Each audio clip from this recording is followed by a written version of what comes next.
Hey, this is Pastor Dana Coverstone, Liver Ministries, Brooksville, Kentucky. And I want to share just a few more dreams that I've had. I had a dream last Monday night. I sent it off to a friend who had actually looked at the very first ones I had. He works with dream interpretation. I appreciate his insight. So I waited on this first one just because there were some things in it that were concerning to me. And then I've had a dream Friday and I had a dream last night. I believe the dreams I'm having sometimes are metaphorical. I believe some of these things are literal, and I'm seeing them happen just like I saw with the coin shortage. We're seeing the spike in suicides. We're seeing some religious leaders come under attack because of things that they've allowed to be in their lives. So I'm just going to, what I'm going to start doing from now on is I'm just going to type them out. I'm going to read through them, and you can do with them what you will. I'm not trying to cause a scene, a problem. I'm not trying to gain notoriety. I'm not trying to just keep having dreams. But I'll be honest, if I had my way, I'd really rather not have another dream, because all the stuff it causes and the people it changes their attitudes and their opinions towards me. But I believe God is shifting who I am as a pastor, not into a prophet at all. I still do not consider myself a prophet. I believe I'm a watchman. And the watchmen on the wall say, hey, folks, there's troops coming this way. They're bringing the artillery this way. Heavy movement coming, So that's kind of how I feel that I am right now. I'm still in uncharted territory, still trying to figure it out, because these things weigh heavy on me. So I'm just going to read what I've had, share with you. And I'm reading it so I don't add into it. There's a lot of accusations about, well, I'm doing this and doing that, and I don't want to also try to interpret things as well. I'm just going to tell you what I saw in the dreams. Monday night, August the 17th, I dreamt I saw a calendar month in November. It was bent, it was torn, it was dirty. I saw trees in the backgrounds that were leafless, but there were a few trees that still had scarce amount of leaves on them, and they had turned. The leaves that were still on those trees had turned like it was about to rain. The sky was a dull gray with extreme cloud cover. I hardly ever see sunny skies in these dreams. That's one thing I know for sure. Saw that finger appear, and it circled November 3rd continuously, and it continued in a clockwise direction. And then suddenly, it changed to counterclockwise, and then these images began to appear. I saw cities on fire, which was nothing new. I saw headlines that read, Trump victory challenged everywhere. It was on digital marquees like in New York, Times Square, places like that. There were protesters in the streets who were weary and asleep, and they appeared dirty and dingy like they had not slept or showered in weeks.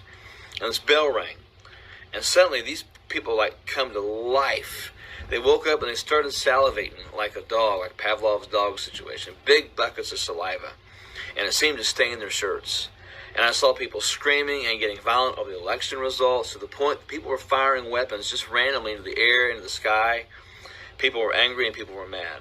I saw a person with a sign, and it said, the obvious winner is not so obvious, like a placard, the world's about to end, God is coming, get ready to, whatever, one of those signs. But it said, the obvious winner is not so obvious. And he held his head in shame. But the crowd was in a frenzy of hatred. They were even hitting each other with their signs and their banners and their wrath. And I saw more cities with pillars of smoke over them, like the wild firestorms in California right now. I saw crumbled and burned out buildings in Washington, D.C.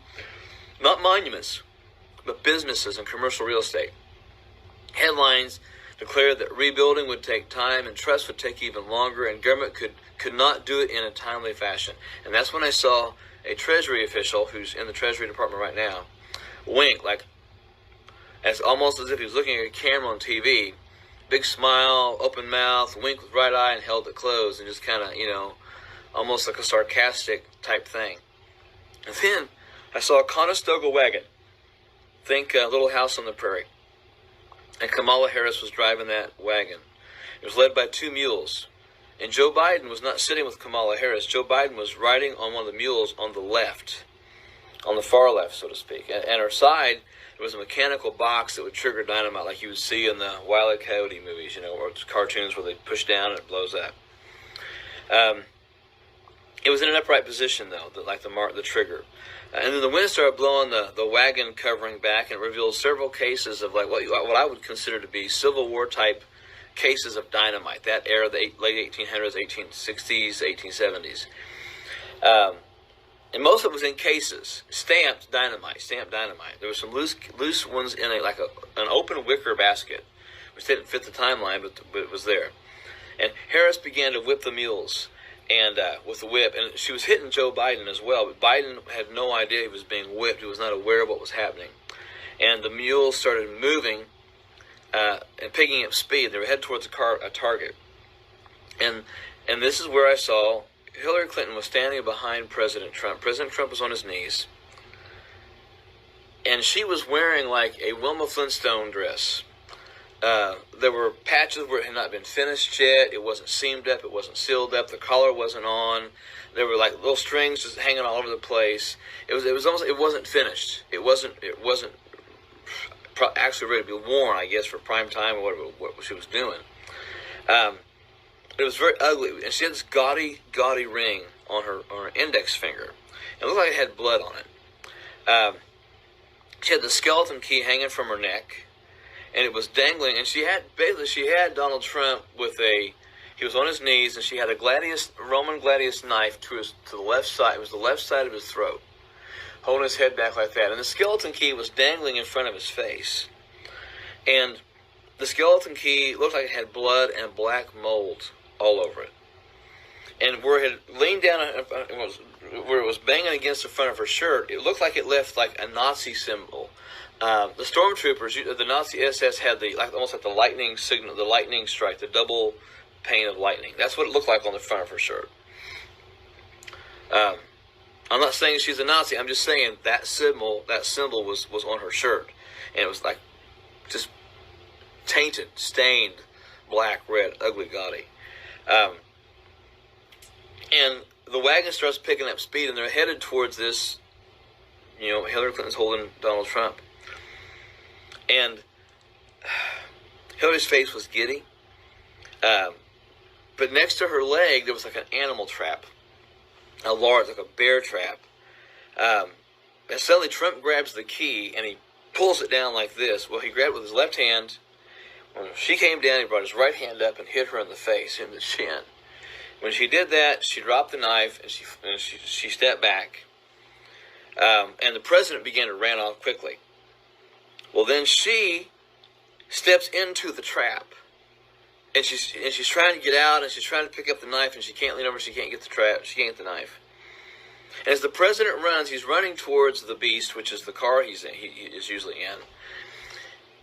I hear 3 gunshots, and they're handgun shots. It's not a shotgun or a rifle. This is a handgun shot. I hear 3 shots fired. And out of nowhere, I see 3 different, and it happens like there's one shot, then another, then another. But as Trump is running to the beast, a Secret Service agent jumps in front and gets one of the bullets, and then rolls to the ground. Trump keeps running. The second shot's fired. Another Secret Service agent jumps in front of Trump and takes the shot and hits the ground. And then the third Secret Service agent jumps in front of the third bullet that comes at him. And then he gets into the beast.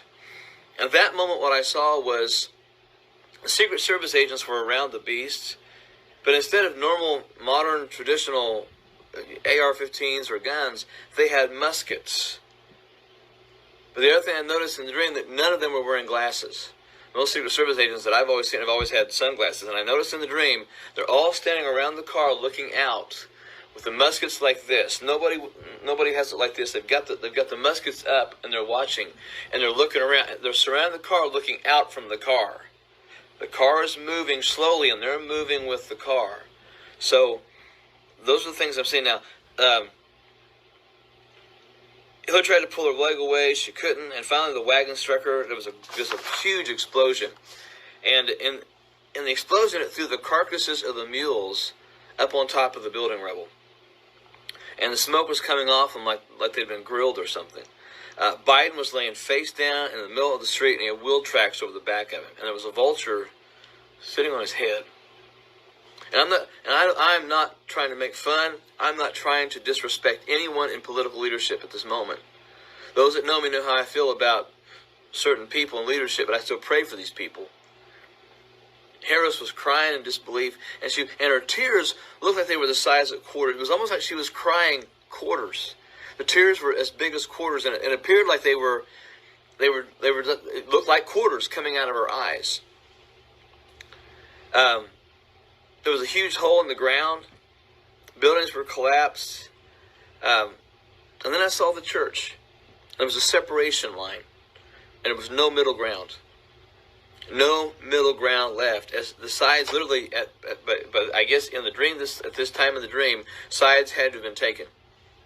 There was fire on the altars in the churches around the nation, and the fire moved on the heads of people who had been praying.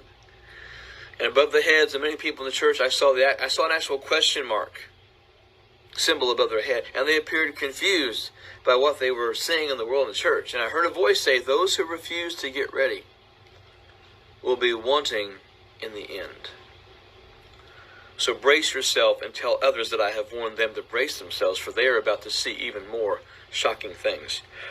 I'm thinking of Habakkuk there, a passage that I have preached from in the last several weeks. Friday night, August 21st, I simply saw the white figure appear, raised a finger to the sky, and he said, "Ready or not, nation, here it comes. Brace yourself."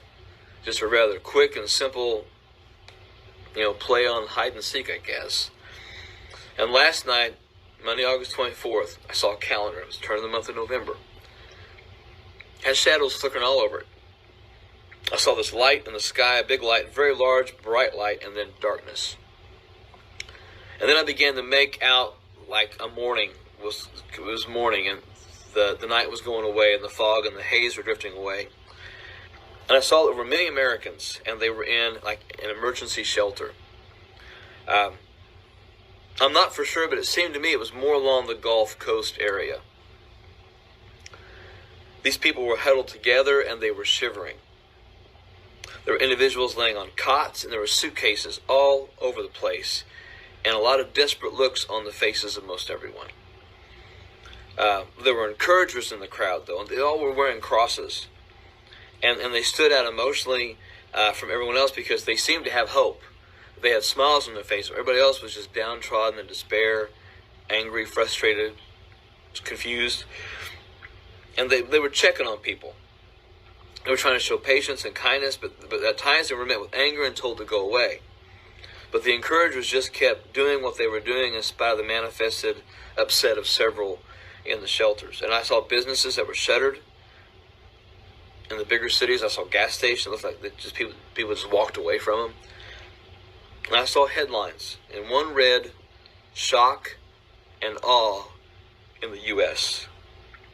And one read, "UN steps in to help host nation." And the nation was quiet. There wasn't war or riots or people fighting or screaming or yelling. The nation was quiet, almost like it had not awoken from a bad dream yet. That's what I was kind of sensing. The nation was fitful. It was suspicious. It was leery. I saw people just quietly looking around and taking everything in with their eyes. Hesitant. It's very like they were expecting something to happen. And the sun was shining behind the clouds, but it was not out yet. And then the white figure appeared again.